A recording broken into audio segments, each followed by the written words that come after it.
राधे राधे। तो महाराज भोले बाबा कहते हैं मैं जीवन पर्यंत यहीं पर बैठा रहूंगा।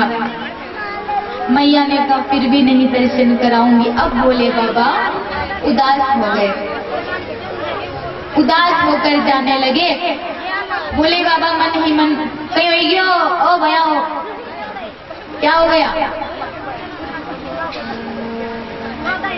बिल्कुल शांति से बैठिए। तो महाराज भोले बाबा मन ही मन कन्हैया से कहते प्रभु दर्शन कराओ ना। भगवान कहते मैं क्या करूं, मेरा बाल रूप तो माता यशोदा के पास में गिरवी रखा हुआ है। अब कहते हैं क्या करूं, उदास होकर जाने लगे। कन्हैया ने एक उपाय सोचा, क्या? जोर जोर से रोने लगे। ये बच्चों का सबसे अच्छा वो बोलो तो एक टेक्निक है किसी भी चीज को पाने के लिए।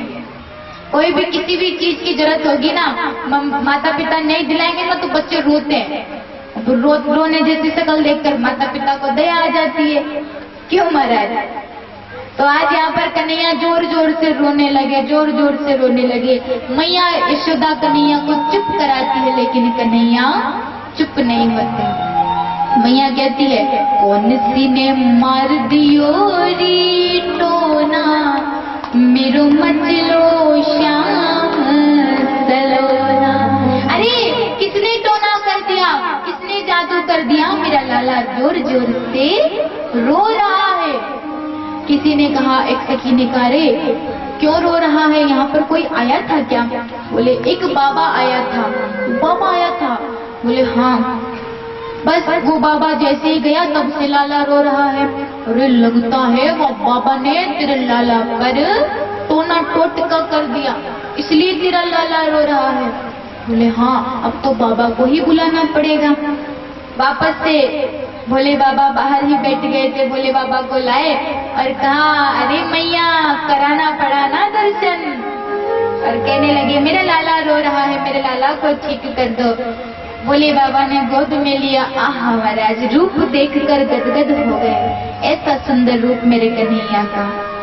प्रसन्न हो रहे हैं और प्रसन्न हो रहे थे, तब यहाँ पर लाला चुप हो गए। कन्हैया भोले बाबा कहते मैया क्या तुम चाहती हो कि तेरे लाला को कभी नजर ना लगे? बोले हाँ बाबा मैं यही चाहती हूँ। तो एक काम कर, क्या जहाँ से तू अपने लाला को नहलाती है, जहाँ तू अपने लाला को नहलाती है, जो नहलाने के बाद में जो जल होता है वो जल मेरे ऊपर से निकले, ऐसे स्थान पर मेरा मंदिर बनवा दे।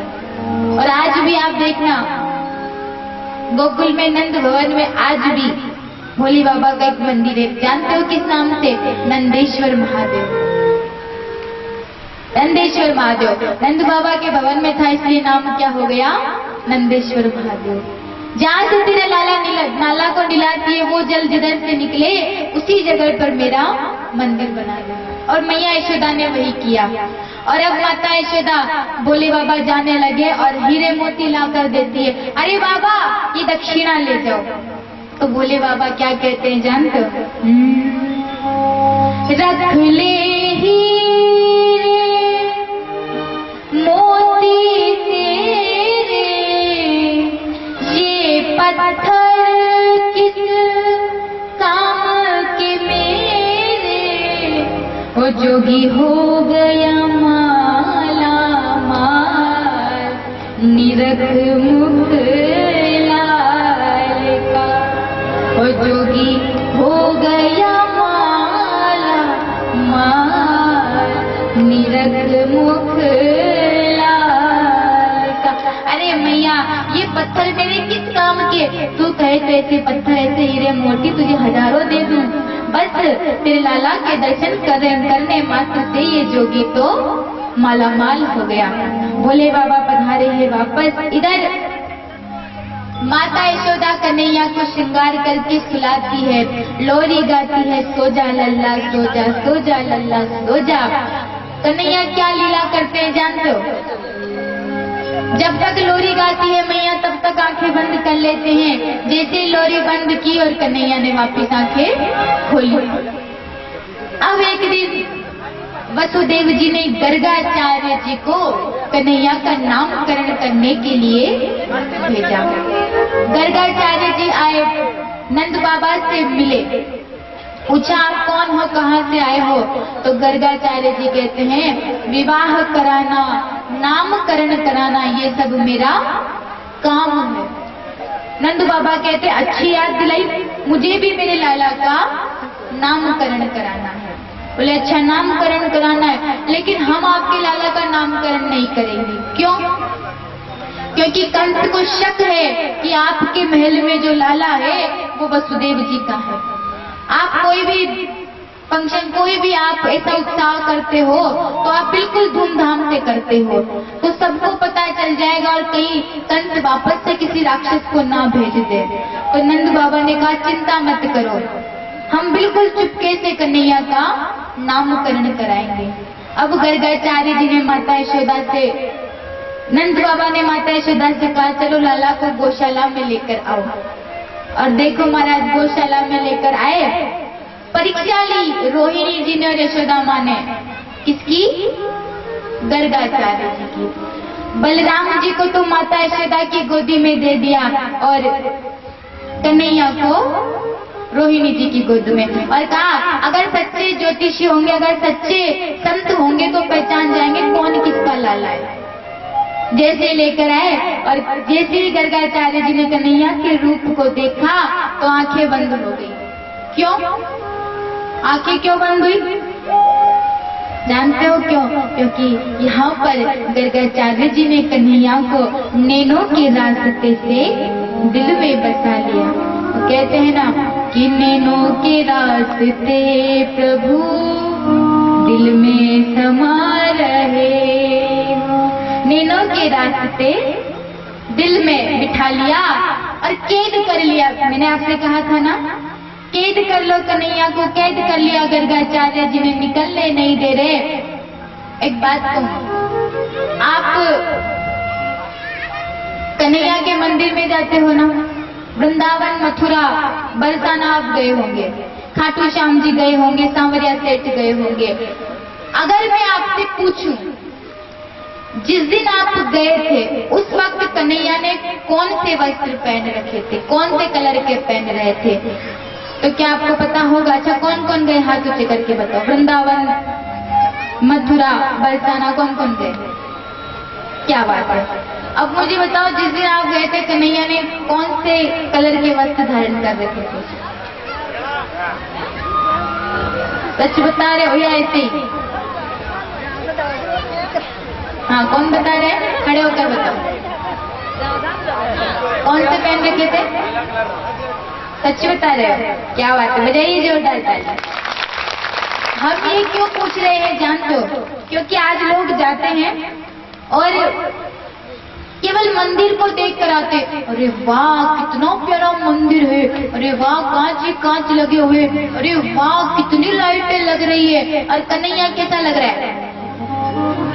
लिया तो ढंग से नहीं निहारते जितना मंदिर को निहारते हैं। अरे जिसको निहारने के लिए जाते हो उसको निहार कर लाया करो। आप ठीक है एक बार चले गए, बार बार नहीं जा सकते ना। एक काम हो सकता है, जानते हो क्या? कन्हैया को अपने घर पर ले आओ। कैसे? कन्हैया को नैनों के रास्ते बसाकर घर पर ले आओ और जब कभी भी मन करे चलो वृंदावन में बांके बिहारी जी के दर्शन करने चलते हैं, तो नेत्रों को बंद करो, जिस छवि को बसाकर लाए थे उस छवि का दर्शन आपको अपने हृदय में हो जाएगा। लेकिन बसाकर लाना पड़ेगा। हाँ, नैनों के रास्ते से दिल में उतार कर लाना पड़ेगा। आज दिल में बसा लिया, अब क्या करे? माता यशोदा ने सोचा, अरे ये बाबा को तो देखते से ही नींद आ गई, लाला को देखते ही नींद आ गई। रोहिणी जी ने कहा, अरे कहीं बाबा जी सिद्धार्थ तो नहीं गए, सीताराम तो नहीं हो गया? हिलाकर देखा जोर जोर से, तब कहीं जाकर समाधि जगी और कहते हैं कि रोहिणी जी की गोद में जो बालक है उसका नाम, ये जो रोहिणी जी की गोद में है ये यशोदा का लल्ला है, और यशोदा की गोद में जो लाला है वो रोहिणी जी का है। और यशोदा की गोद में जो बालक है ये बड़ा बलवान होगा, और इसका नाम क्या होगा? बलराम। और जो रोहिणी जी की गोद में है इसके तो हजारों नाम होंगे। कृष्ण, कन्हैया, बांके बिहारी, गोपाल, नंदलाल, बिहारी, कई नाम होंगे इसके। इसका एक नाम कृष्ण भी होगा। माता यशोदा ने कहा कृष्ण? अरे ओ बाबा जी, ये नाम तो बड़ा टेढ़ा है, मुझसे ये कृष्ण नहीं कहा जाएगा, मैं तो अपने लाला को कन्नुआ कहकर पुकारूंगी। कन्नुआ, क्या कहकर? कन्नुआ। और माता यशोदा कन्हैया को कन्नुआ कहकर पुकारती थी। आज नामकरण हुआ और वापस पधारे गर्गाचार्य जी। एक बार प्रेम से कहिए राधे राधे। ऐसे नहीं, जरा जोर से कहिए। देखो महाराज, आप सोचते होंगे ये कहाँ की झंझट है, रोज रोज ही हाथ ऊंचे कराते नीचे कराते, ऊंचे कराते नीचे कराते। जानते हो इसमें आपका ही फायदा है, मेरा फायदा नहीं है। क्या फायदा है बताओ? प्रॉफिट आपका है, दिस इज योर प्रॉफिट, आपका प्रॉफिट है, मेरा नहीं है। बताऊं क्या है? आप हाथ ऊंचे करते हो तो ऐसे ही नहीं कराए जाते, इसलिए कराए जाते हैं। विद्यालय में जाते हैं बच्चे, आप भी गए होंगे कभी। बच्चे जब विद्यालय में जाते हैं तो टीचर क्या बोलते हैं? अध्यापक नाम ले लेकर बोलते हैं, और हमें क्या कहना पड़ता है? अटेंडेंस, या फिर यस सर, या फिर हाथ ऊंचा किया जाता है, करते हैं ना। तो यहाँ पर भी तो आपकी हाजिरी भरी जाती है। जानते हो कैसे? ऊपर कन्हैया की डायरी में सब कुछ नोट रहता है कि किस किसने कथा सुनी, किस किसने भजन किया। जैसे ही आप हाथ ऊंचा करोगे तुरंत आपका नाम कन्हैया की डायरी में आ जाएगा। और अगर नहीं करोगे तो महाराज कथा में आने के बाद भी अगर कन्हैया को आपके हाथ नहीं दिखे ना तो आपका नाम कन्हैया की डायरी में नहीं आएगा। अब आप सोच लो क्या करना है, क्या करना पड़ेगा? ऐसे नहीं, जोर से और जोर से। अब तो मुझे लगता है सभी का नाम, हाँ महाराज। इसीलिए